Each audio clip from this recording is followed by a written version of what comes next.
আসসালামু আলাইকুম এভরিওয়ান, সবাইকে ওয়েলকাম করছি নতুন একটা রেসিপি দেখার জন্য।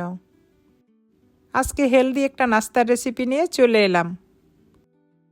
এই নাস্তাটা বানানো খুবই সহজ, তবে খেতে বেশ টেস্টি। এই নাস্তাটি বানাতে আমাদের কি কি লাগবে চলুন দেখে নেই। প্রথমে 1 কাপ চিরা নিব, এর সাথে দিয়ে দিব হাফ কাপ সুজি। এখন দিয়ে দিব পানি। এখানে আমি কুসুম গরম পানিটা নিয়েছি। পানিটা এমন গরম থাকবে যে পানির ভিতরে আঙ্গুলটা ডিপ করা যায়। এখন একটা চামিচের সাহায্যে এগুলোকে খুব ভালো করে মিক্স করে নিব। এখানে আমার আরও কিছুটা পানি লাগবে। এখানে আমি আরও হাফ কাপের মতো পানি দিয়েছি। এখন এটাকে খুব ভালো করে মিক্স করে এটা 5 মিনিটের জন্য রেস্টে রেখে দিব। এখানে আমি কি কি ভেজিটেবল অ্যাড করব সেগুলো একসাথে করে নিচ্ছি। প্রথমে কিছুটা পাতাকপি নিয়েছি, একটা টমেটো নিয়েছি। টমেটোর বিচিগুলো ফেলে আমি এটাকে কুচি কুচি করে কেটে নিয়েছি।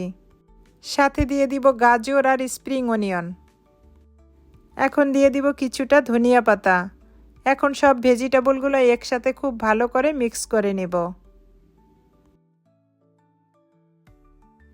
এটাকে নেড়ে চেড়ে খুব নরম করে ফেলার দরকার নেই।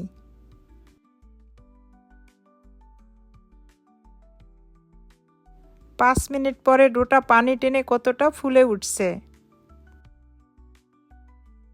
দেখুন। পানিটা টেনে ডোটা কতটা টাইট হয়ে গিয়েছে।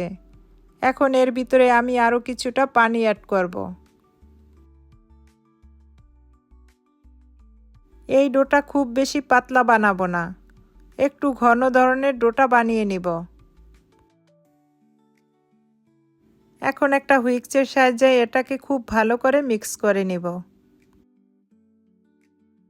এই মিক্স করার কাজটা খুব ভালো করে করতে হবে, যেহেতু এখানে আমি চিরা আর সুজি দুটোই দিয়েছি। এটা যখন খুব ভালো করে মিক্স করা হয়ে যাবে তখন এর ভিতরে দিয়ে দিব ভেজিটেবল। এখন এর ভিতরে দিয়ে দিব 1 চামচ গোলমরিচের গুঁড়ো, 1 চামচ চাটনি মশলা, আর হাফ চামচ হলুদের গুঁড়ো, আর স্বাদ মতো লবণ, আর দিয়ে দিব হাফ টি চামচ বেকিং সোডা। ভেজিটেবলটা যার যার পছন্দ অনুযায়ী দিতে পারবেন। আমি আশা করি আপনাদের কাছে এই নাস্তার রেসিপিটি ভালো লাগবে। যদি ভালো লেগে থাকে বেশি বেশি শেয়ার করে আমার চ্যানেলটাকে সাবস্ক্রাইব করে রাখবেন, আর বেল বাটনটা অন করে রাখবেন। এরকম নিত্য নতুন রেসিপি দেওয়া মাত্র আপনার কাছে পৌঁছে যাবে। সব শেষে দিয়ে দিব 1 চামচ তেল। এখন এটাকে আবারও ভালো করে মিক্স করে নিব। এই নাস্তাটা বানানো যেমন সহজ, খেতে তেমনই টেস্টি। এভাবে বানিয়ে আপনারা বাচ্চাদের স্কুলের টিফিনে দিতে পারবেন। আমি ডোটা কি পরিমাণ ঘন রেখেছি দেখেই বুঝতে পারছেন।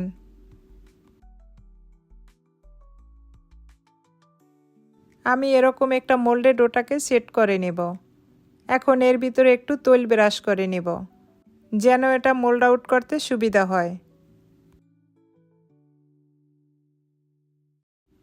প্রথমে আমি কিছুটা সাদা তিল দিয়ে দিব।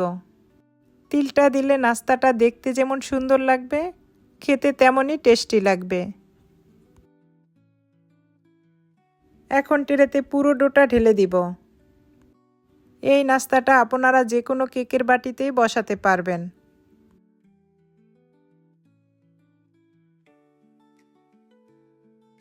পুরো ব্যাটারটা ঢেলে দেওয়া হলে ট্রেটাকে একটু ট্যাপ করে নেব। এবার ব্যাটারের উপরে আবার সাদা তিলটা ছিটিয়ে দিব। আমি এই কাজটা কিভাবে করেছি আপনারা দেখেই বুঝতে পারছেন। এখন এটাকে স্টিম করে নিব। একটা পাতিলে আমি আগেই পানি দিয়ে রেখেছি। এখন সুন্দর করে ট্রেটাকে বসিয়ে দিব। এখন এটাকে সরা দিয়ে ঢেকে 30 মিনিটের মতো জাল করব। এটাকে ওভেনে বেক করেও বানানো যাবে। 30 মিনিট পরে আমি ফিরে এলাম। এখন এটাকে একটা কাঠি দিয়ে চেক করে নিচ্ছি। দেখুন আমার নাস্তাটা কতটা সুন্দর হয়েছে। আমি আঙ্গুল দিয়ে চেপে দেখিয়ে দিচ্ছি এটা কতটা সুন্দর কুক হয়েছে। এখন এটাকে আমি মোল্ড আউট করে দেখাবো। এটা আমি গরম অবস্থায় মোল্ড আউট করে নিচ্ছি। আমার ট্রেটা যেহেতু রাবারের, নাস্তাটা ভেঙে যাওয়ার কোনো ভয় নেই। তবে এটাকে ঠান্ডা করে কেটে নেবেন। আমি একটু গরম অবস্থায় এটাকে কেটে নিচ্ছি। একঘেয়েমি নাস্তা খেয়ে যদি বোর হয়ে যান, তাহলে এভাবে বানিয়ে আপনারা বাচ্চাদের টিফিনে অথবা সকাল বিকেলের নাস্তায় বানিয়ে খেতে পারবেন।